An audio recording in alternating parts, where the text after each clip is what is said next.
সোনালির কথা শুনে চললে আমি ওর সঙ্গে অনেক অনেক দুর্ব্যবহারও তো করেছি, মাঝে মধ্যে রেগে যেতাম, মানে যা তা বলতাম। এখন মনে হয় যে চলে যাওয়ার পরে মনে হয় যে আরো আরো কিছুদিন আমি আমি শুধরে নিতাম, যদি আরো কিছুদিন আমি পেতাম। ভীষণ ঘুরতে ভালোবাসতো, শেষের দিকে খুব বলতো চলো একটু পুরী নিয়ে চলো, একটু পুরী নিয়ে চলো।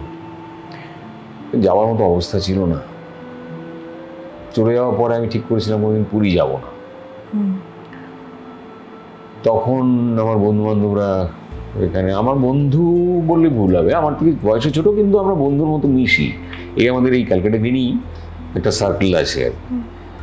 তো ওরা বললো, তো আমি সাজিকে জিজ্ঞেস করলাম, মেয়েকে জিজ্ঞেস করলাম, মেয়ে বললো তুমি যাও বাবা, কতদিন তুমি এইভাবে থাকবে। তো আমি গেলাম। এখন মনে হয় যে আর একটু সময় পেলে আর একটু কিছু ভালো জায়গায় আমরা ঘুরতে পারতাম। আমার সময়ের অভাব, এই কাজের পেছনে শুধু টাকা টাকা টাকা টাকা, দিন আনি দিন খাই অবস্থা। মানে এই সিরিয়াল না করলে খেতে পাবো না, আবার 4 দিন অফ করে যাবো শুটিংয়ে, আবার 4 পয়সা খরচ হয়ে যাবে, নানান রকম ইয়েতে না আমার সত্যি ওইটি আক্ষেপ যে ওইটা রয়ে গেল।